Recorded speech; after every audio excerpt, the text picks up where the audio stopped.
Oh, now we're like a half hour late. Oh, hey, Yeah. everybody. Hey, welcome to A Free Solution. I'm Kevin Wilson today, joined by Tim, the Freedom Variant O'Connor, not Oh, on Facebook today because it looks Facebook's like being a up top pain. we are on Facebook now. I don't even Nope, know. we aren't.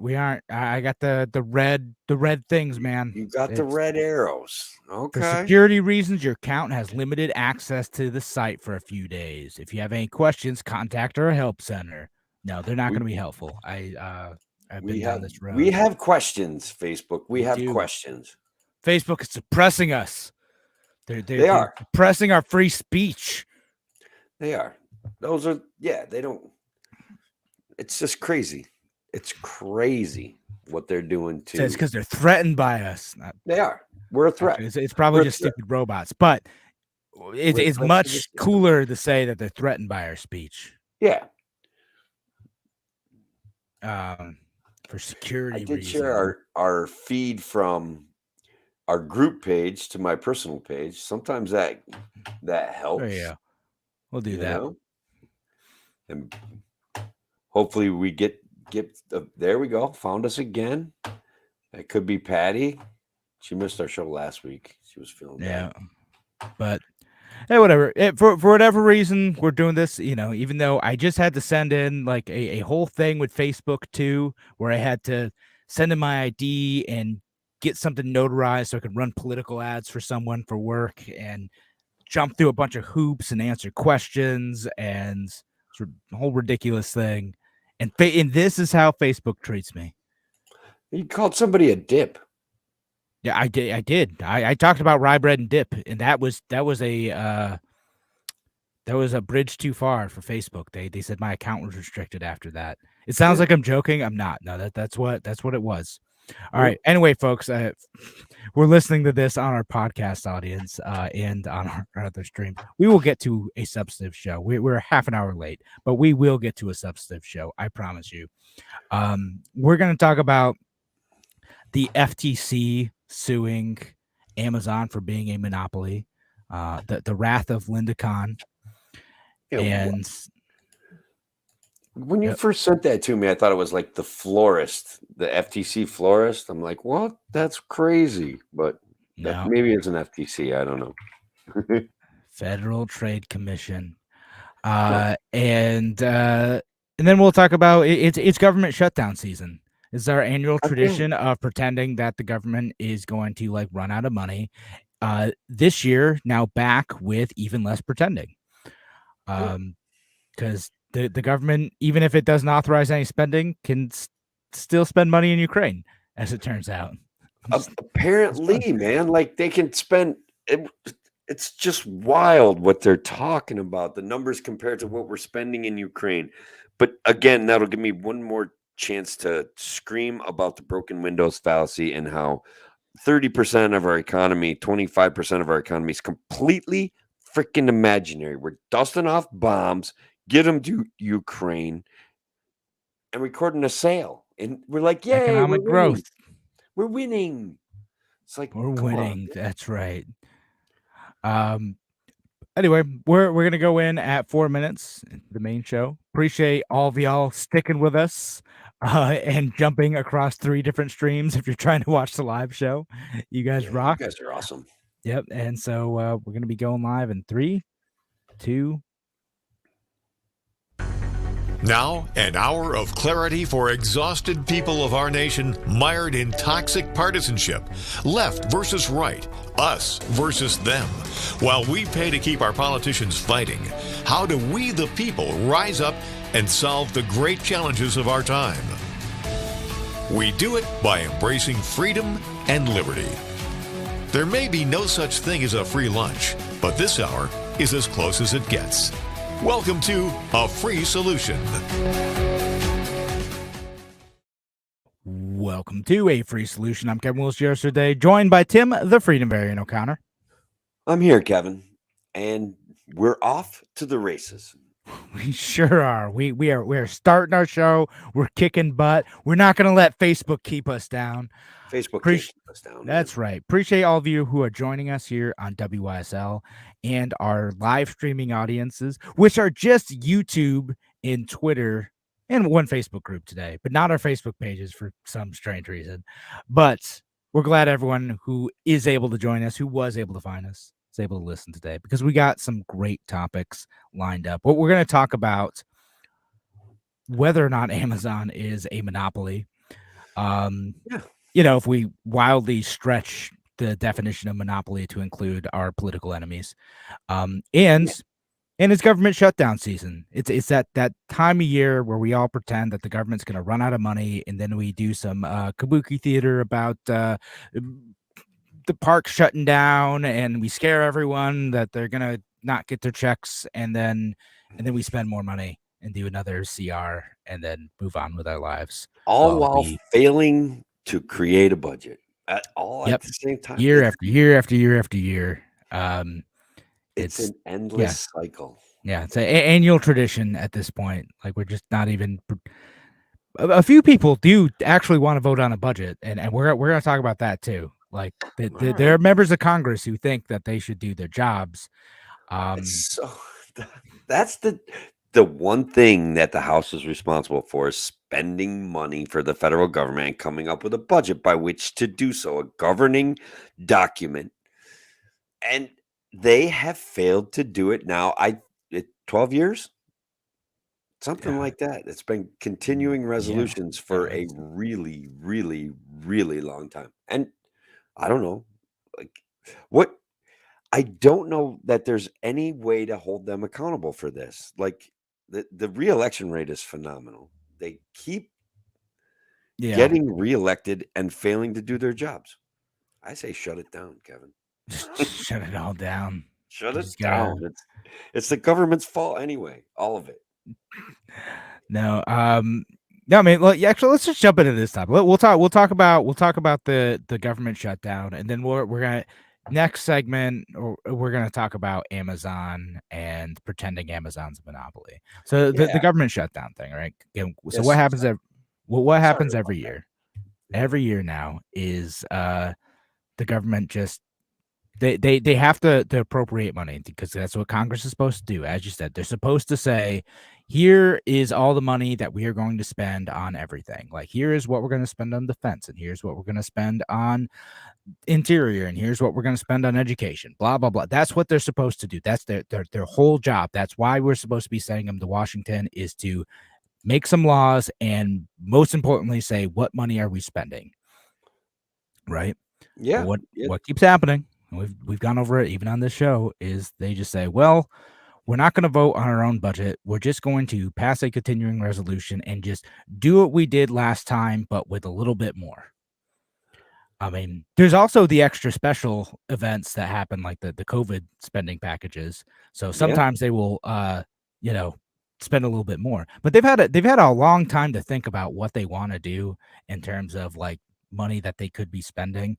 I mean, they went home last weekend. They didn't do business, even though they're coming up on a deadline, and they knew they're coming up on a deadline, and they chose not to pursue this. And so what ends up happening again is, instead of there being open debate about this stuff, and this should be like the business of Congress all year long, there should be open debates. There should be floor amendments. That was supposed to be like the compromise about getting Speaker McCarthy elected, was to actually have a robust debate about this process. And instead, we're here at the last minute again. A bunch of people are going to get into a room, Speaker McCarthy, Chuck Schumer, and someone from President Biden's team. They're going to come up with a 5,000-page bill. They're going to hand it out at 11:30 p.m. the night before the deadline, and they're going to say the vote is in half an hour.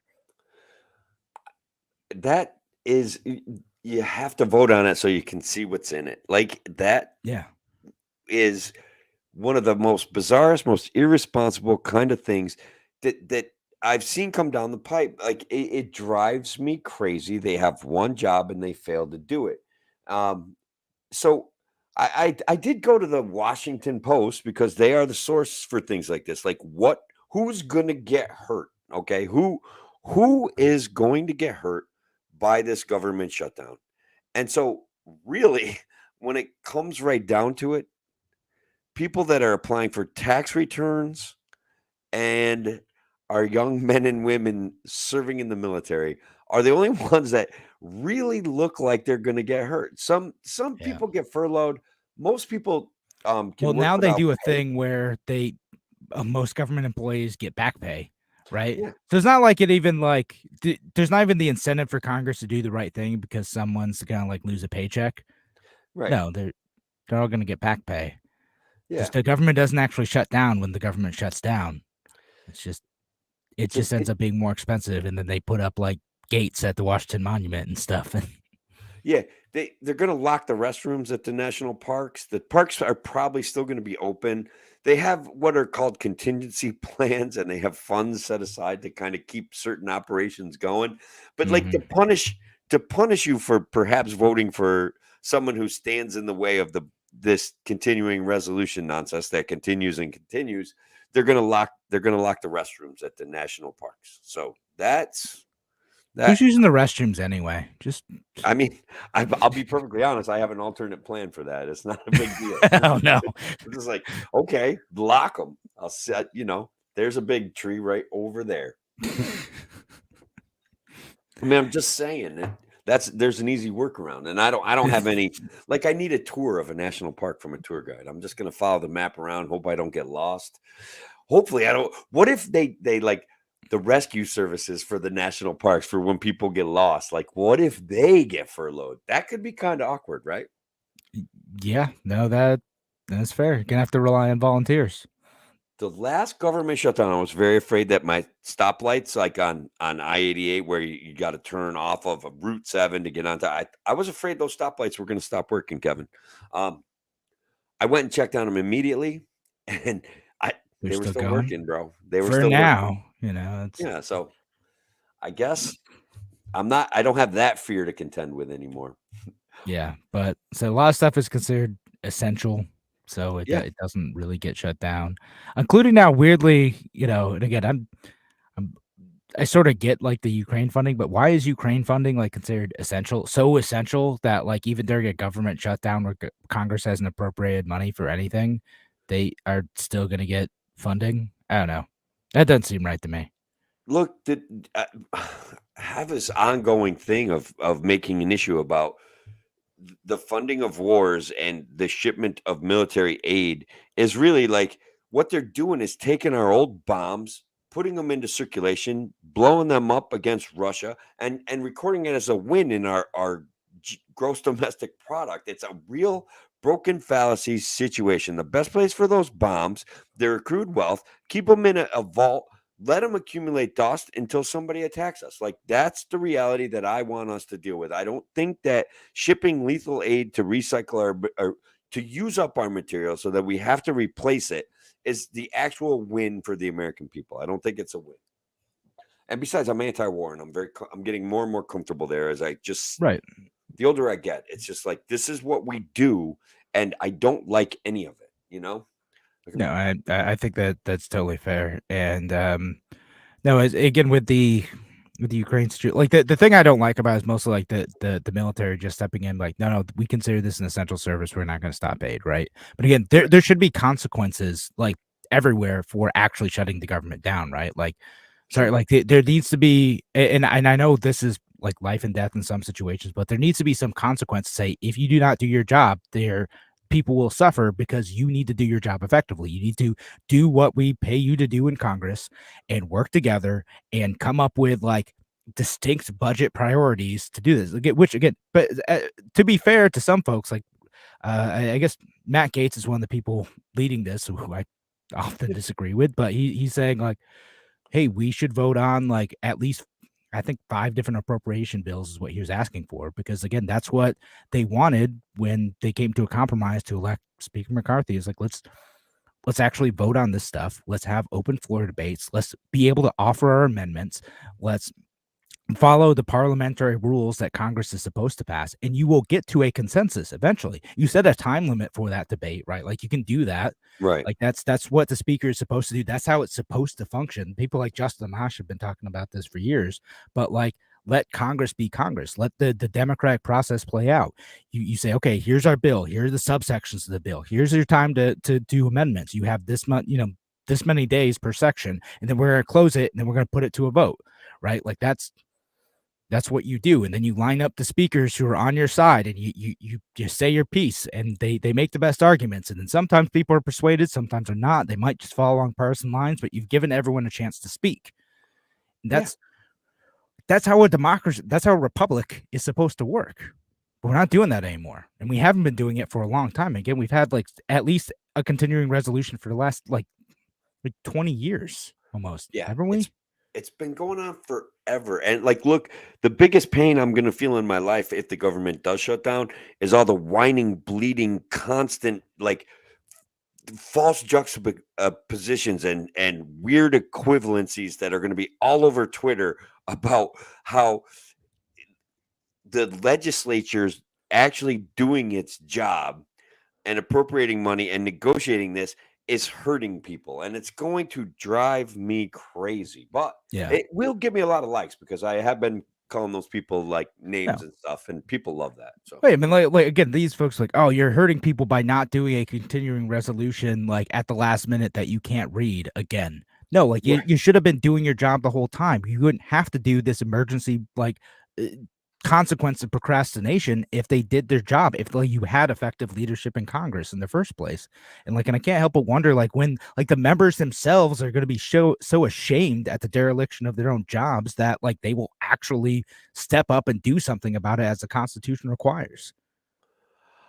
That's the part, like, when will they face consequences? When will they face shame? Like we've gone over statistics. Something like 92% of incumbents get reelected, but overall polling for approval ratings of member of Congress is under 20%. So right. Well, yeah, Congress as a whole, though, right? Well, and right. what's going to happen, right? Like, so I don't know if like my member of Congress, Joe Morelli, would face any consequences for this, because a lot of people are like, oh, well, it's not really Joe Morelli's fault. It's the hard right Republicans' fault or Speaker McCarthy's fault. It's not his fault that they can't get anything done.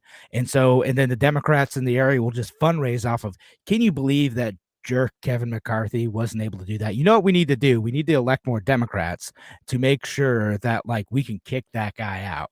And then they'll have the same problem with the Democratic speaker, because Speaker Pelosi had the same issues. And then the Democrats will still be like, you believe those hardline Republicans, they're the reason why we couldn't get a budget passed. And the Republicans will be like, you believe the Democrats, like the reason why we can't do anything. And then they just fundraise off of it forever, blaming the other party. And then us, the American people, end up with budgets that aren't seriously scrutinized, that are written by a small handful of people, often in the executive branch, and then passed without any member being able to take the time to read the bill.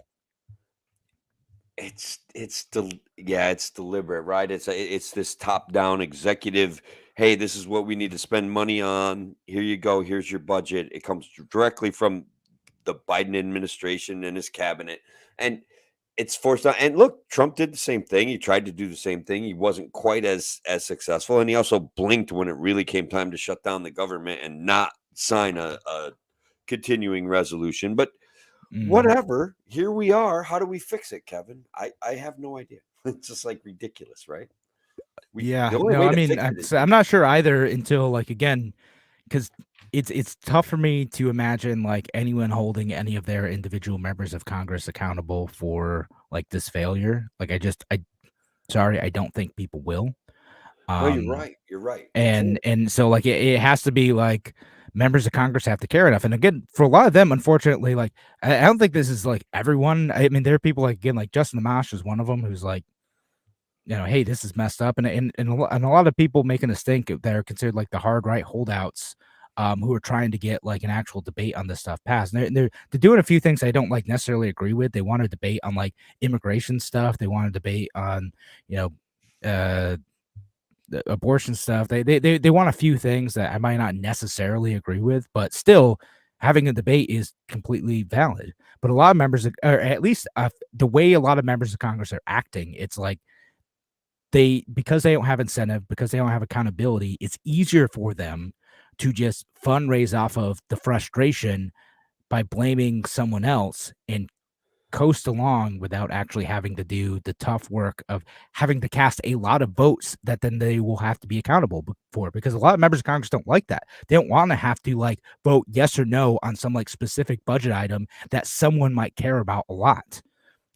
Right? Like you got to, thumbs up, thumbs down to sugar subsidies, and someone's going to be really mad about sugar subsidies, or, in either direction. Thumbs up, thumbs down to, a specific military appropriation, like including the war in Ukraine type of stuff, or whatever it is. It's a lot easier to be like, well, we had to make sure the government kept running. So I know there's some stuff in this bill I didn't like, but like I had to vote on it because we had half an hour. And I know there's some stuff in there that I didn't read, but like we had to keep the government open. That was more important. That's how they play us. I mean, that's one of the tools that they use to play us, right? Yeah. Massey brought up the fact that if this continuing resolution passes, how are we doing on time, by the way? We got a few minutes. Okay. Massey brought up the point that if this resolution passes, which he's kind of assuming it will, there will be a vote on whether they can fund U.S. military troops, boots on the ground in Ukraine. And I think there's a resolution saying that they're going to forbid it for right now. And so he took a poll on Twitter to see what he got, something like 150,000 votes. And it was like overwhelmingly, yes, we would support a resolution that forbids putting U.S. troops on the ground in Ukraine. And that's how does that tie to the budget? Sure.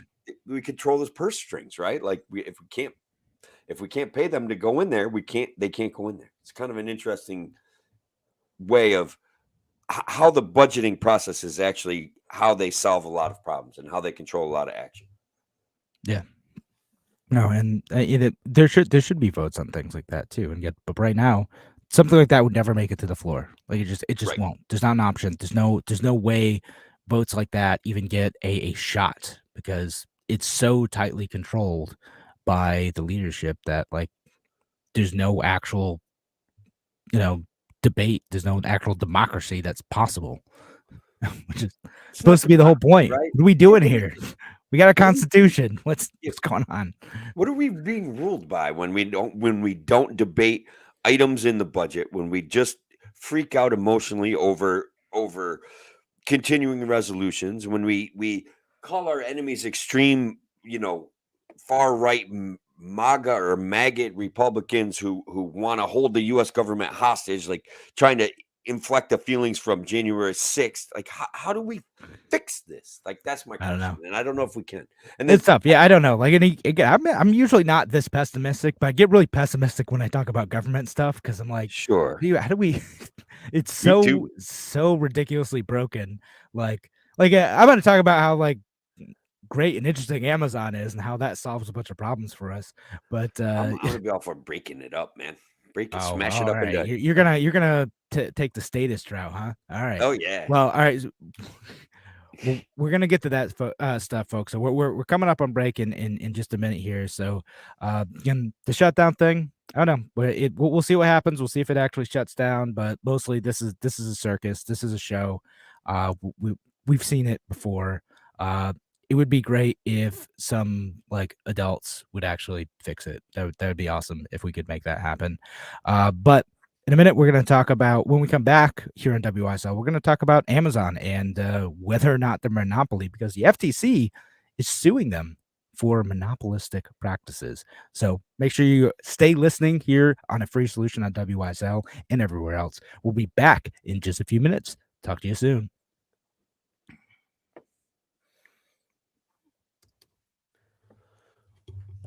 All right. I threw a curveball there, kind of forcing that the partial U.S. government shutdown. Yeah. No, it's good. Just roll with it. And Shelly asks, why aren't we helping Armenia? Yeah, and if you haven't heard, there's the whole bunch of stuff going on there. Armenia kind of got invaded. And then there's the big oil thing explosion. And I did hear about the oil explosion. By Twitter. Twitter is my source for everything now. Like I just go there. Yeah. After what Facebook did to us tonight. I can't even go anyplace else. I'm done. Yeah. But we probably will end up sending like aid, I'm sure, somewhere. But is it Azerbaijan? Are they going to be able to use in bombs? Armenia. Because we'll send them bombs and tanks and stuff. Probably somehow Right. we'll end up getting involved, even though like I think like Russia, that's one of their things. But anyway, other stuff going on, other comments. So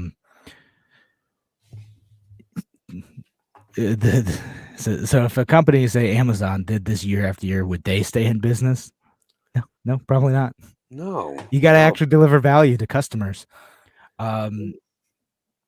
No, but so I want to keep this relatively short, though. I think we're going to go back at 26. It makes We're gonna sense. jump right into we're gonna jump into the Amazon stuff.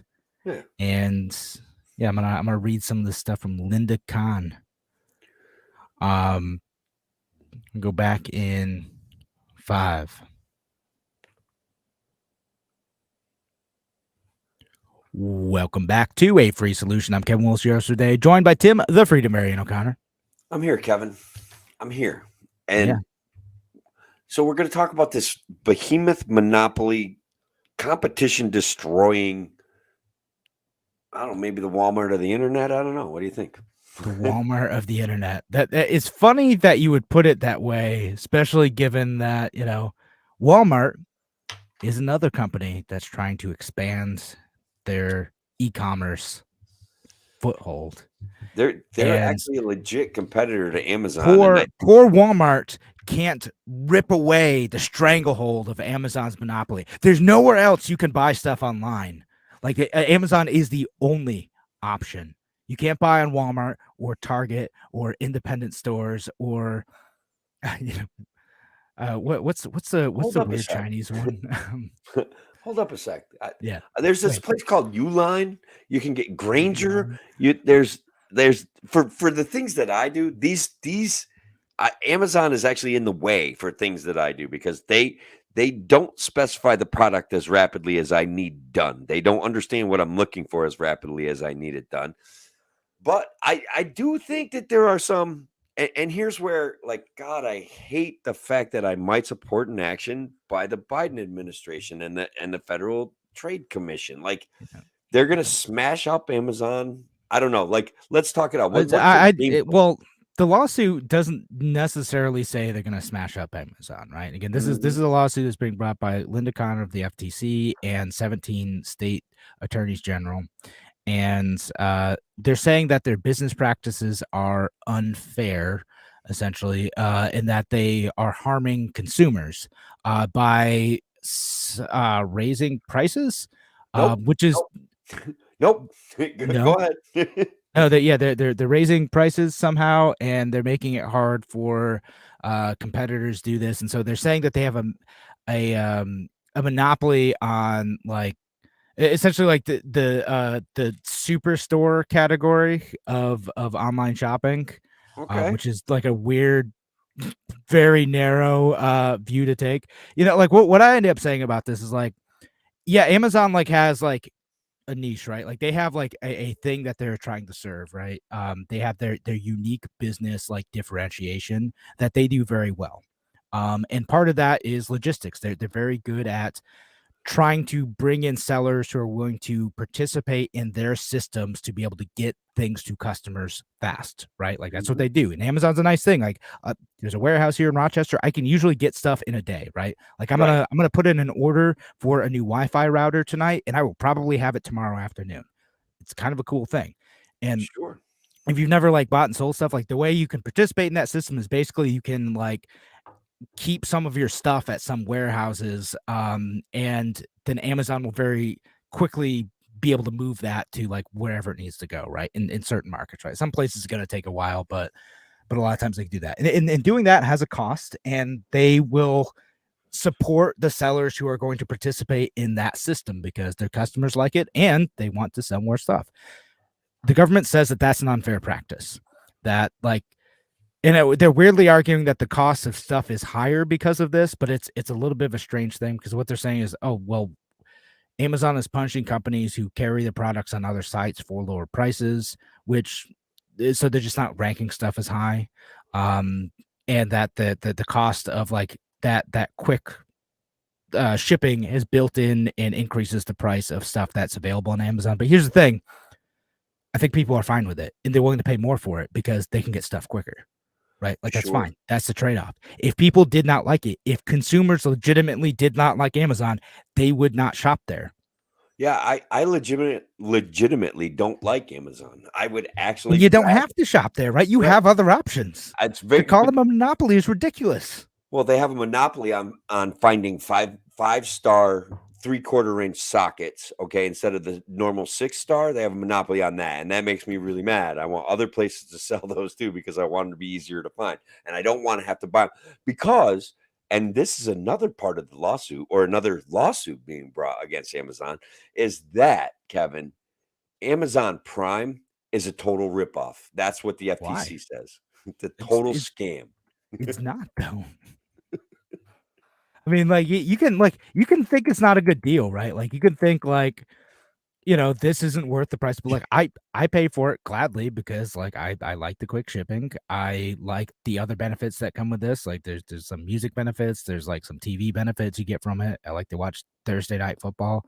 And again, I don't like have any particular love for Amazon other than the fact that like it is sometimes convenient if if something of mine like breaks, there's a good chance I can get it in a day. And sometimes like, I'll go to my local hardware store if I need that stuff. I'll usually check there first.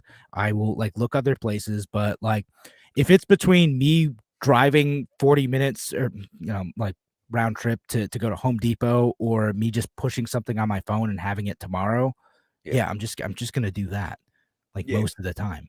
Now, and this is where I do have more of a legitimate complaint about Amazon is that don't know how I signed up for Prime. I was getting charged for Prime.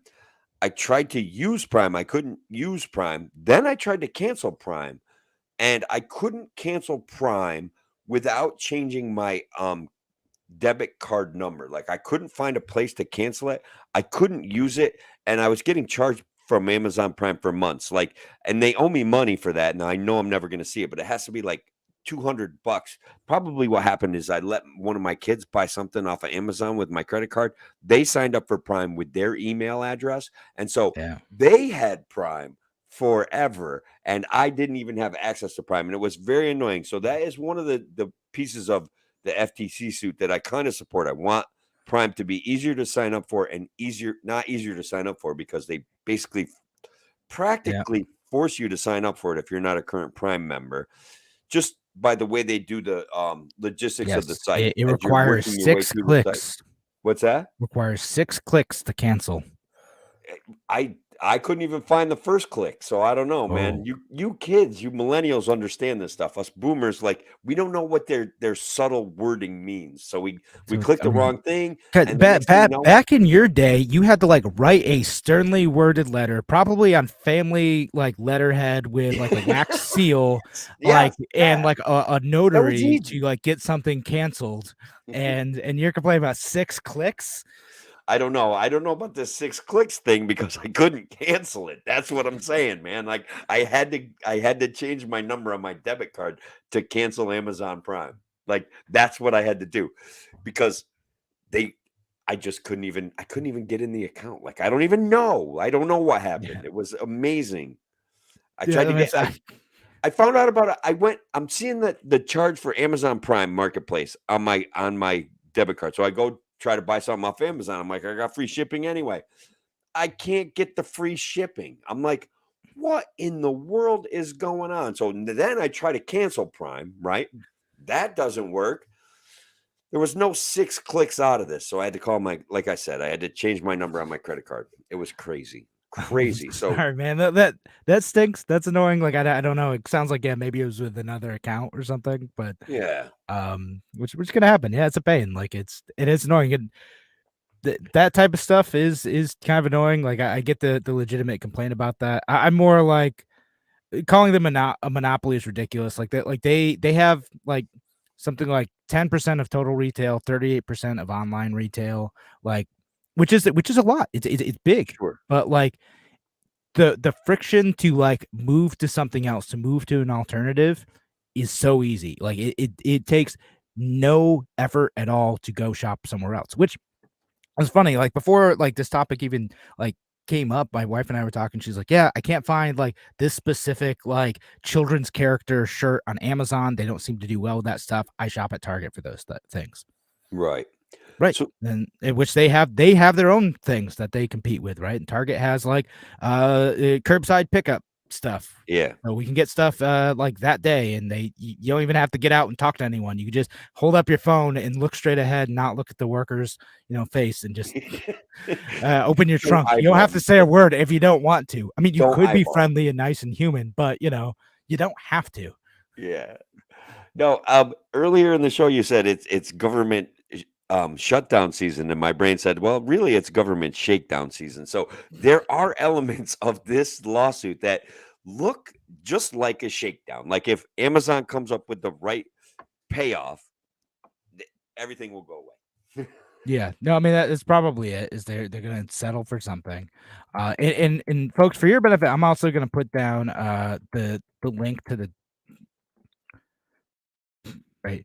Um, I'm gonna put down the link to the tweet thread of Linda Khan, because she goes into the whole reasons. I mean, you can read the whole like lawsuit if you want to, but basically like they say it's anti-competitive, and that and it's harmful to both sellers and consumers the way they're practicing things. But like to me, like and they're doing this with like Google. They're doing like Linda Khan specifically is very interested in like bringing back that like trust busting like uh ethic of the progressive era, because they want to do something about big businesses. And right, and there's a lot of progressives who like, regardless of whether or not these businesses, which are big sometimes, are actually harming consumer interest, they feel like their bigness could potentially harm uh folks. And actually, it's funny, I'm gonna have to go find the show, because I did something about this on a like a local NPR affiliate. I had a debate with, there's like a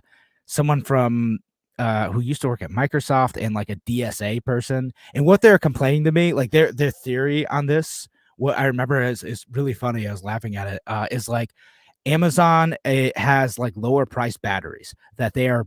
Their argument back then was they're prioritizing their Amazon Basics products, that they recommend their products higher than other stuff, and therefore like that's what makes them someone trying to corner and create monopoly power in the marketplace, because they're undercutting the price of other batteries and no one wants to buy the other batteries. And then eventually those other battery companies, Energizer, Duracell, whatever, the small businesses, are going to go out of business, and then Amazon will have a monopoly on batteries, and then they'll raise their prices. And like, this is, you are full on conspiracy theorist with me now. Like, oh no, Amazon is selling slightly cheaper batteries, like every other like retail store does too. Like you could buy like the Target brand batteries there too. But like, oh, like maybe someone will like stop buying Energizer because Amazon batteries are like 50 cents cheaper and they're gonna go out of business. Like, are you serious right now? And then they'll have us like in their grips, and they'll raise the price of batteries. Oh, wow. Like Well, this is a serious serious argument that someone was making, and they said that they're gonna do that with everything, and everything's gonna be Amazon Basics. And like, well, sometimes they're the better product, sometimes they're not. I've bought Amazon Basics phone chargers, and they stink. They're totally terrible. I do not recommend Amazon Basics phone chargers. They do not work with my phone. Amazon Basics batteries, they work fine. They're fine. Like I don't really have an issue with them. It yeah. depends on the product. And some people might want the name brand because maybe they work better. I don't know. This whole Amazon thing reminds me of when back in the 70s we broke up Ma Bell, and the end result of that was a technical revolution in the phone industry. And I think that I'm sure that the government would like to find something that they could, a business that they could disrupt on behalf of the American people. But I don't know. Sure, I don't like Amazon, but for reasons of specificity, like of being able to find exactly the product I want as fast as I want it, and some of the things that I buy online are very detailed items, and I got to go to a special kind of a special distributor for that. So, Oh, sure. but I think that that's what the government's trying to do, is strike a blow for the average Joe, like they did with breaking up Ma Bell and breaking it into 7 regional carriers who then all had to compete with each other. And we Tim, did since see when are some. you assuming good intentions on behalf of the government? Oh, I no, well, yeah, no, this is it. Yeah, that geez, you kind of got me there. But I mean, honestly, don't Usually lost I'm me the one thinking doing that. for a Well, they second. mean well, but here's why I mean, we I switched here. did I'm say like, no, that these guys are like jerks and like deserve to like all the scrutiny in the world. no, but sure, I do think it's a shakedown of Amazon. Like they're after Amazon. If Amazon comes up with the right, virtue signal and some cash, this lawsuit's going to go away. What I think is what I the juxtaposition I was trying to make was that the government did in fact break up Ma Bell. It was somewhat controversial, but it did spark a revolution in telecommunications back then. So Yeah. I think that that's what they would. The intentions are okay if they would like to score a victory like that, but also they'll settle for shaking Amazon down for $25 million like they did in the Ring lawsuit. Yeah, With right. the That's right. Yeah, I forgot that the they're Amazon like, Ring oh, hey, lawsuit. your employees have been, accessing videos recorded on other people's like Ring cameras. Um, the government's like, just give us $25 million and it goes away. We'll And just Amazon not said, worry sure. about it. Yeah, everything's fine. Yes. So that's Congratulations, probably guys. what's happening. Your privacy was violated and the government made money. Good job. It's beautiful. It's a beautiful system, Kevin. All right. So we've got to head to break. Thanks again for joining us here on WYSL. We're going to be back more on a free solution in just a few minutes. Talk to you soon.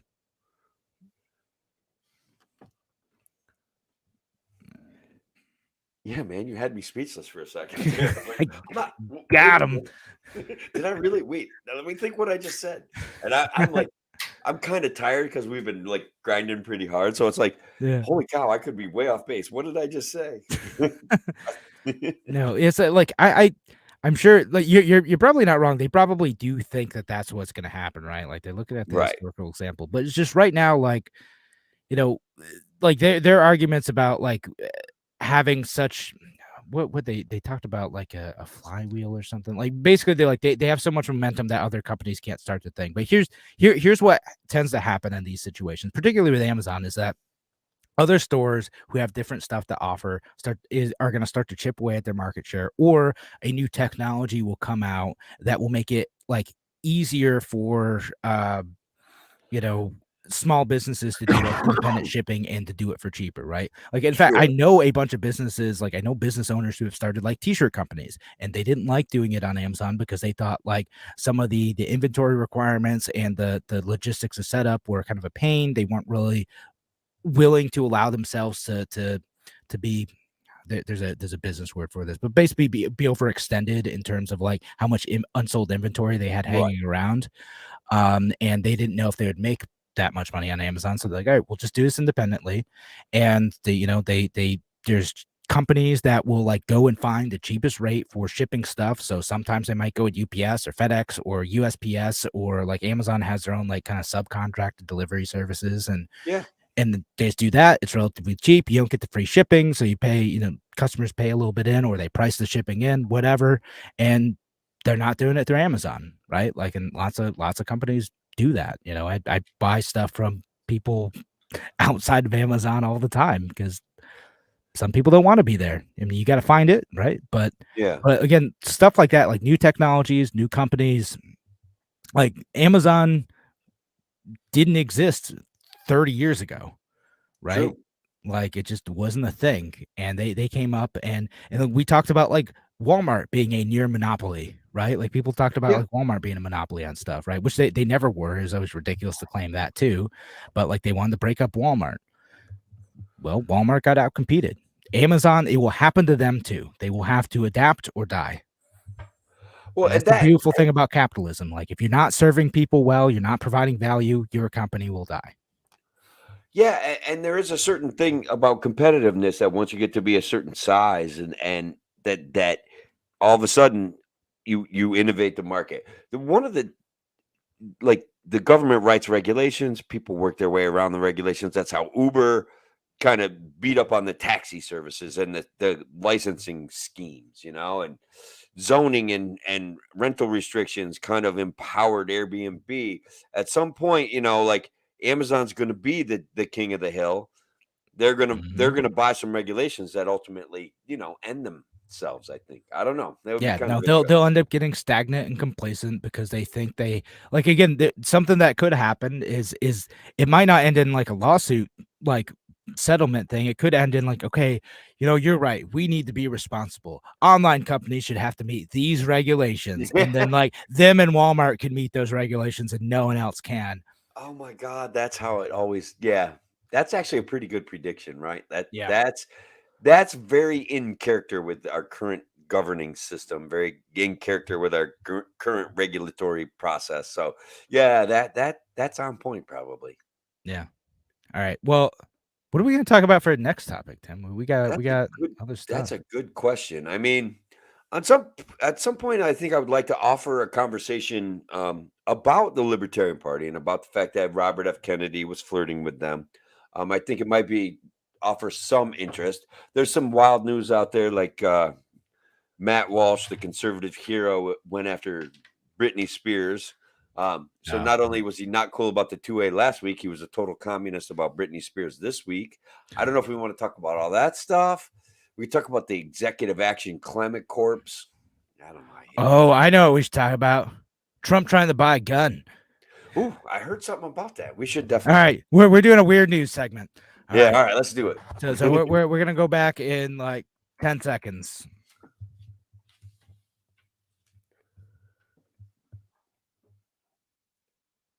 Welcome back to A Free Solution. I'm Kevin Wilson today, joined by Tim the Freedom Barian O'Connor. I'm here, Kevin, and the world is just, as far as I'm concerned, as near as I can tell, the world is literally going crazy. And so I'm going to hit you with the first. I think we've got enough to just do wild news this whole section, right? Oh, yeah. So Weird news segment. Let's go. the weird news section. First things first, Joe Biden, the climate czar in chief, executively created a climate corps. And I literally want to say climate corps like Obama did. Like, what in the world? It's just like, I declare that there's going to be a climate corps. No legislative action has to be taken on it. You can sign up to join the climate corps. You don't know how much you're going to get paid. You don't know what the job is. He just wants a few thousand people to get this started. You're gonna get good paying jobs. You too, Tim, can contribute to fighting climate change. I already am, man. What are you doing now? Yeah. According to the system, I'm making a living off of selling solar panels. So there you have it. I'm doing my part. Yeah, so you're doing the climate corps. It's a thing that you can join. Apparently, you can get a climate job. Yeah. Good luck. Yeah, I mean, we don't know what they are. I think if the next administration comes in and Biden loses, I think a lot of the climate hysteria that's going on is going to be scaled back. And look, I'm in favor of innovative energy supply. I'm in favor of nuclear energy. I like solar panels. I even like windmills. I know other people. I don't think that the windmills pay off the way that people hope that they do, but look, But they're fine in certain situations. yeah, right? I like this stuff. Like everything has like an application that like sort of makes sense, right? Like Yeah. it's And like look, I still want somebody to burn natural gas and make electric, and I still want somebody to I get the argument against coal, but like waste oil, stuff like that to make electric. Burning plastic is a great way to recycle it. Like, I'm all cool with all of this stuff as long as we do it cleanly and responsibly, And of course, nuclear power, if we want flying cars and unlimited electricity, we're going to need massive nuclear power. Massive. And we need to relax about it, the paranoia about that. So yeah. I mean, Patricia on YouTube says, "You want me to sign up and be your inside person so you know what it is? oh Do my it. God, We're gonna do it. We're that would gonna be post a link awesome. in the Yeah. comments. You let us know how it is. Easiest job application I've ever seen. But Yeah, do it. There it is. We got it. All we you need is posted put it. your email address in. It's going to be fine. Yes, your email address, all your phone number, your social security number, your biometric scans, stool sample. That's all you got to do, and then like government's gonna get you a job. It's gonna be great. It's a beautiful system, guys. It's gonna be great. But yeah, Patty, if you do that, let us know. That would be great. So what do you got, Kevin? I mean, there's more wild Uh, news. let's talk about like so. There's a whole controversy of like Trump trying to buy a gun in South Carolina. Oh my God, he's Uh, gonna shoot somebody on Sixth Avenue and not even get charged for murder. That Yeah, I mean, he's I assume that's what his plan was. No, it's a funny thing. Like, so he was like, doing his presidential tour thing, and he was like looking around, and like, one of his campaign folks was like, "Oh yeah, like Trump totally bought this gun." But it's kind of weird because now people are like, "Wait, can you like, is someone under federal indictment able to buy a gun?" And like it's a little bit murky actually. Like it's a little bit unclear if he is able to buy a gun because there's some court rulings that said like, well, yeah, you can because you can't. It is a like a gold handgun, yeah, and some court rulings say it's unconstitutional for you to deny the right to someone to self-defense when they're merely under indictment and not convicted of a crime. right. But the law as it is still technically written right now is you're not able to, and the law is like you're not able to receive any firearm or ammunition um that's been shipped in the United States. Yeah. You can face prison time if you're under felony indictment. Okay. Supposedly, right? Like again, Well, it's a little bit murky, but but this is one of those things where like what? if we want to fight for gun rights, like the Second Amendment folks on the right should be like, yeah, that's ridiculous. You should still be able to buy a gun if you are accused of a crime. Yeah, I mean, and look, maybe he's trying to steal. Like, look, Hunter's kind of made it big in libertarian circles. Maybe Trump sees he fears losing. This is gonna hurt me. He fears losing the libertarian vote, so he has to take a frontline attack on the Second Amendment because honestly, that was one of the things that libertarians were first and foremost all over him about. Take the guns and due process later. He was an equivocator, an NRA style equivocator about gun rights, and you, many of our friends, all saw that as a real threat to individual rights and liberty, and I stand by that. That's one of the reasons why I don't trust him. Yeah. So he's No. trying to steal some of Hunter's Trying to get some that like I would love to see. Like it seems like the whole thing was fake, that he was just trying to look cool for his supporters. Like that seems like what actually happened, which is like sort of sad in its own right. just a show. But yeah, like I'd love for him to do that. Him and Hunter go in on a challenge, Second Amendment challenge to arbitrary gun laws altogether. Yeah, And that would it'd be great. I'd love to say like that. That's like the best headline. Like we would never predict is Trump and Hunter Biden working together to protect the Second Amendment. Like Trump will earn my respect back if he does that. Like commit some civil disobedience, man. Just that would do be it. I want to see what happens. He would get some cred for me from that if he fights any charges on a Second Amendment basis. I still am not. I'm still not persuaded. I still see hope for the Libertarian Party. I think the anti-establishmentism that Trump, the fevers of that Trump stoked, the flames of that Trump stoked, I think they still exist. I think a lot of people are realizing that as interesting as Trump was, he was distinctly unprincipled and populist, even though he did good things. Like he did good things, right? Like he did things that the Biden administration is now trying to recreate after they kind of executively pulled away from him, like lowering drug prices. Trump tried to do it through competition and imports. Biden is now kind of executive ordering, special pricing for almost near off patent drugs, something. We're gonna have to do a show on that because it's kind of like this scam that he pulled, but whatever. Trump was pretty legitimate there. He did some good stuff in the inner cities, whatever. Let's not talk about Trump all day. We'll have this guy is going to provide plenty of stuff for us in the future. Yeah. So and by the way, again, like one more thing on the gun, because I forgot like one of the other crimes, like if he had actually purchased the gun and lied on a federal form, he would have been committing is you can't lie to the feds. You lie on a federal form, you're in big trouble. It's like big 15 years in prison, big trouble. Not allowed to Be so awesome to get rid of that. With these two Yeah. leading the With front the, with charge. that, with the drug use thing too. If you're an illegal drug use, yeah, no. We talked about that with Libertarian hero Hunter Biden. Last show, guys. If you didn't catch it, check it out Yeah, on Spotify. that was a good one. That was a fun one. But anyway, so briefly talking about like the populism thing, because I know like we got Robert F. Kennedy, who's Yeah, allegedly flirting with the Libertarian Party. Didn't he meet with like the chair of the party or something? There was some discussion about that. I'm referring to a Seattle Times article. There, Angela McArdle is she did have a meeting with him. Dennis Kucinich, who, guys, going back to Dennis Kucinich, he ran for president. He was very much a liberal, but he was incredibly likable, and he was very much not. He was very much an individual rights kind of guy, and very like respectful of people that disagreed with him. And he was very likable. So he's actually behind the Kennedy campaign. He's Kennedy's campaign manager. So I think he's saying Dennis Kucinich is denying that he may run as a libertarian. McArdle saying we would love to talk to him if he wants to run.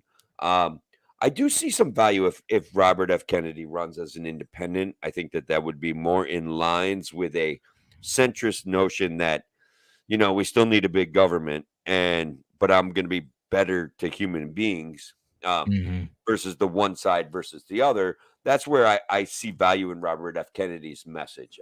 He's not a libertarian. I would be somewhat disappointed if he was the libertarian nominee. But let's say it triggered something our buddy Sean Hannon brought up. Like it triggers a primary between Robert F. Kennedy and Justin Amash. Now, wouldn't that make for interesting news for the Libertarian Party? That's kind of, it would be. It might be interesting. It might be like attention bringing. So that I definitely don't think RFK represents the libertarian brands very well. No. I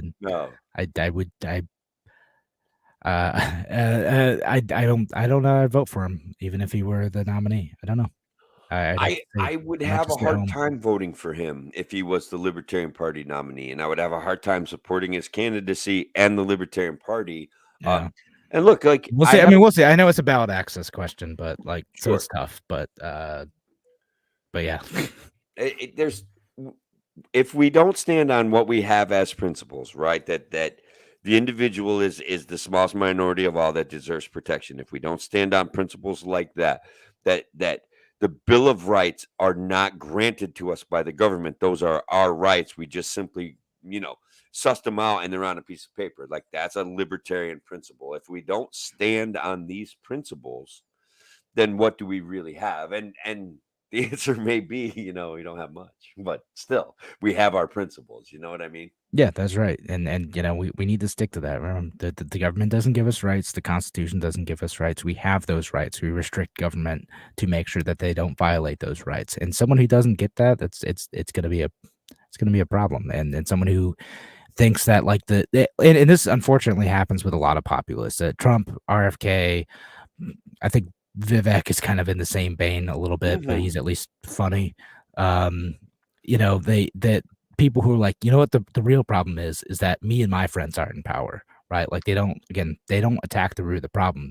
They take the correct rage at the system, the rage that we talked about in the first segment, the people who are frustrated with Congress not moving and not doing their job. And they say, hey, you know how we can fix that? We fix that by giving me more power. Right. And that's I know it's such an argument. Oh, Patty has a great question out there, Kevin, and it's a difficult one. So let's bring it up. She likes Cornel West. She met him. He is a good guy, and we keep skipping Marianne Williamson running. I've talked about her, and I believe I talked about her on this podcast now. And this is with all due respect to her. I don't take her seriously. I think that, and whereas with Cornel West, I find him to be a genuine person and legitimately advocating for what he views as a better governing system. Right. I don't think that at the end of the day, I would find much to agree with him with. But Marion, and maybe this is just me, and maybe you can convince me otherwise, but I don't take her seriously. I mean, like because we saw her run last time, and I know she has her own set of beliefs, but she kind of falls into that same like progressive mindset. It's just she doesn't advocate her vision for society as aggressively as someone like Elizabeth Warren, and yeah, like I don't know, like I don't have strong feelings about Marianne Williamson. She said some fun things, but like she doesn't break through the mold in the same way that more interesting candidates have, and nor does she like represent my beliefs. And Cornell was again a true independent too. Like again, Yeah. he's running, trying to I'm run kind as of a an fan of his. I've got to admit it. Like he's he's interesting. Again, I don't agree with him. I yeah. hope I do not want him to win because I No, think I know. it I would know. not be great if he won. But like he's interesting. He's doing his thing. I can respect that at least. Um, no, we'll see how he does. Again, running the way he is a really tough uphill slog, and it'll Yeah, be tough to get enough ballot access to even make a dent. it's an interesting conundrum. I want more candidates, out there, and I want more people running. But the reality is that the someone should sue the Democrat and the Republican Party as collaborative monopolists who are running for-profit corporations that actually have monopolized our elections. And I don't think it would be that far of a legal theory to be able to connect them together enough to say that they collaborate to exclude competition, regardless of like RICO laws. They don't actually have to find the agreement. They can just say, well, they did this and they did that. They're obviously in some sort of agreement, and they've obviously acted to benefit themselves. So that would be an interesting time Yeah. if we were to bring that kind of Okay, monopoly. like, I know people have tried, right? Like, I think there's like especially like 2016, there's a pretty good case for that, right? The Yeah, exclusion on that, because that is like a legitimate like not monopoly but duopoly, right? Where yeah, they are able to corner the market and all of the nationally televised like presidential debates and set arbitrary criteria for excluding people again it because we used to have third party candidates. We had them with like Ross Perot at one point in time, and that scared them so much that they didn't want to do that anymore. But we're gonna have to continue this topic in the after show. Thanks again for all right, joining us here on A Free Solution. Have a great night, WYSL audience. Take care. All right. Sorry to end it suddenly. I looked up at the time and I'm like, oh, we're like 30 seconds over. Oops. all right. No, that's fine. That's fine. Yeah, see, okay, let me be perfectly clear then too, because perhaps I just read a few things from her and I got the wrong impression of her. I don't know. I haven't noticed her being fun. I kind of felt like she was just a self-help guru who is like promising the government can actually, instead of you helping yourself, the government is going to help you. And I found that to be ironic. Um, because Patty, as you know, like regardless of what real benefits we get, they start with each other, and the government sometimes seems to just interfere with that. Like I can't kind of just slide away from that. Like, and so Marianne seemed a little bit ironic to me. So, and I hope Yeah. I'm not, like I don't know. That was just the impression I got. No, I kind of generally agree with that impression. I hold on. I want to jump back to this before we jump back into some of our topics. It's just I Patricia. know that was Kevin, I will beautiful. send them a stool sample without signing up. That's It's perfect. great. That was beautiful. But Yeah, didn't that was. want to let that comment go by, Patricia. It Here's one too, Shelley.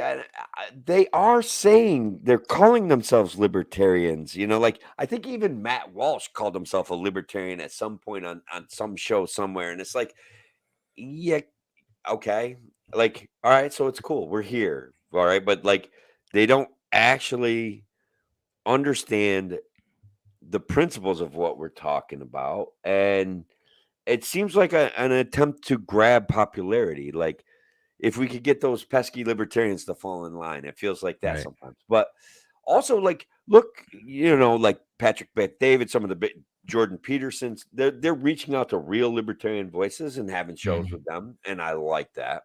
I think the more people get comfortable listening to us, because I think we've gotten in some way quiet, and in some way we became an attempt at a real political machine that perhaps didn't really work. Um, like when we ran William Weld and stuff like that, I think that created some blowback, Yeah. downstream problems. I don't know, like it how to say it the Um, best way, but I No, a little bit, and I was actually gonna. I thought about in talking about RFK being the Libertarian nominee, referencing like Dick Sarwark kind of famously said like he would vote for anyone who's the Libertarian nominee. He sort of has to say it as a chair. I get it, but like I'm not a party official anymore, and I don't have to say that I will vote for anyone no matter what. I know that's beautiful, right? You It's like know, it's it's a good place to be because we can be like, um,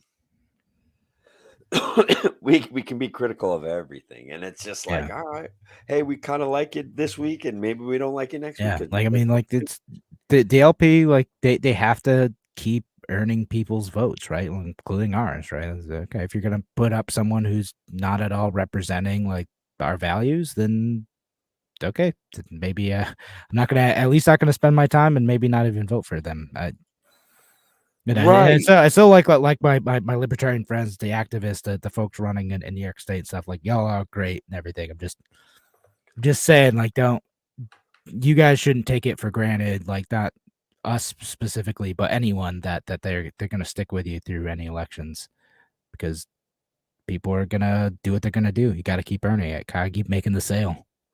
And that's the thing. You're like that's probably one of the failures of the Libertarian Party, because here we are saying, look, these are our principles, and then to kind of participate in the system, some principles have to get sacrificed, right? Like even just think about this, Kevin, and this is a wild one and it's unfair, but like the Democrats and the Republicans get federal money because they get such a high percentage of the vote. One of the Libertarian Party's goals is to get 5% of the vote so that we get matching federal funds to run our Right. campaigns. And it's like, how freaking ironic is that? And look, I'm not knocking that as a goal, but there's a certain distinct irony there that's Yeah. problematic, Like, There is, and it just reminds me again, like the 2016 campaign, where we probably had the best shot of that happening. I don't know if we would have, if we had gotten that high, if we would have been able to capitalize on it effectively. But I think that campaign, there was like a very good and realistic shot at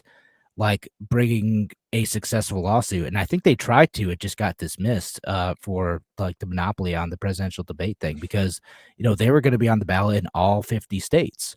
They oh, you okay. know and like the argument they're trying to make is like the criteria shouldn't be that you need to get a certain arbitrary percentage of the vote, which they would just raise even if like Gary Johnson had reached it.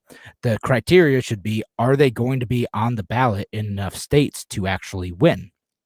Which I think is a pretty good set of criteria, right? Right. Like because that doesn't happen. Like there in the last 10 years, there's only been like a couple candidates who hit that threshold. Like 2016, it was Gary Johnson and the Green Party candidate Jill Stein. In 2020, I think it was like Joe Jorgensen, and I don't even know if the Green Party had enough that time, but like because they're always kind of close.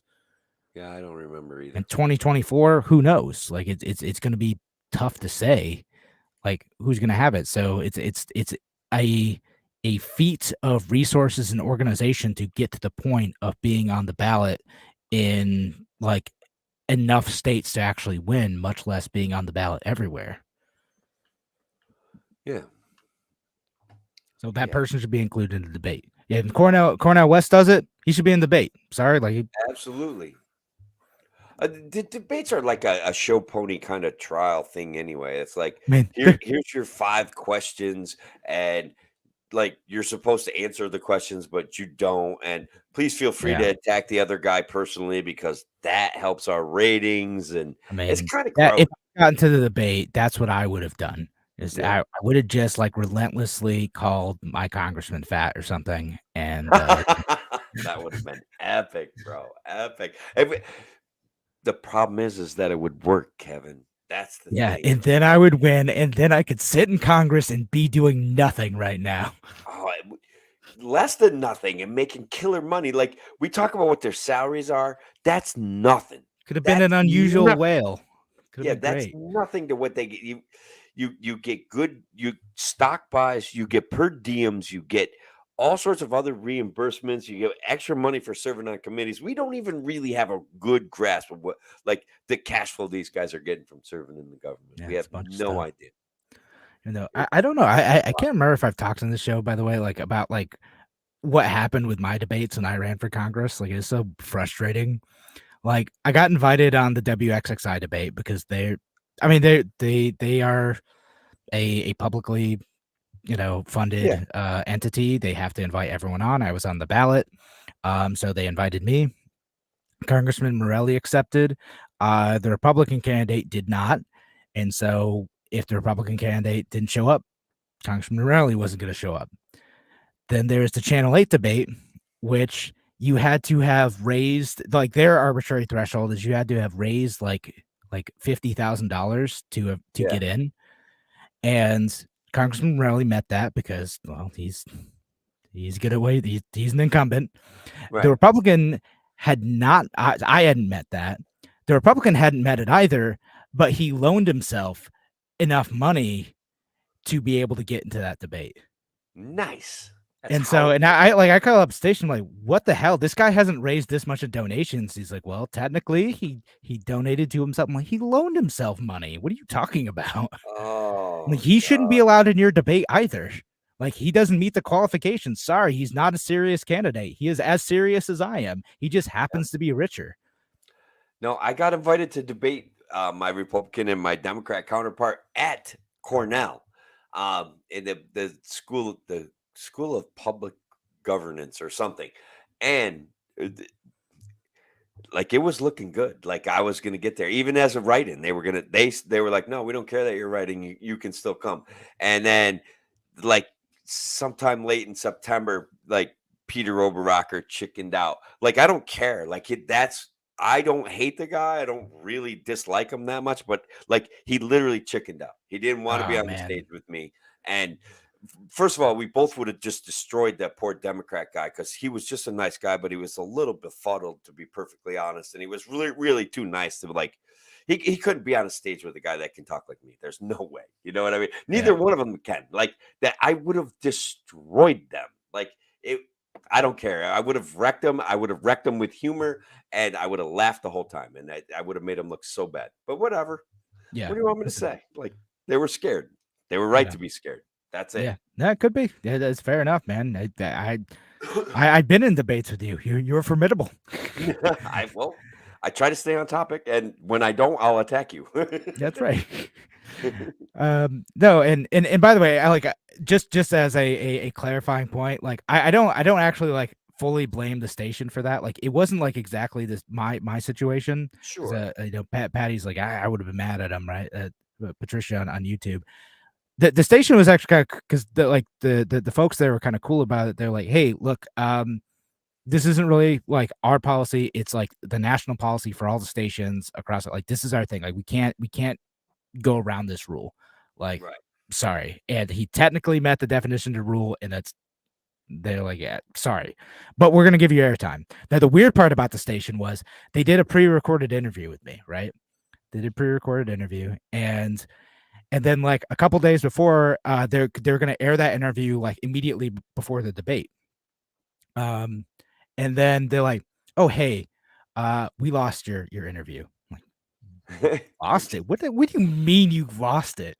But like, luckily, like the guy who did the interview did the thing. Is like, "Do you want to just come on live before?" Is Adam Chodak? Is like, "Do you want to come on live? Like, I feel bad we lost the interview.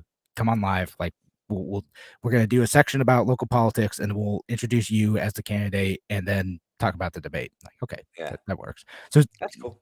It's great. I was able to do that. I was able to go on and make my points and whatnot. But yeah, just a weird experience trying to run as a third party.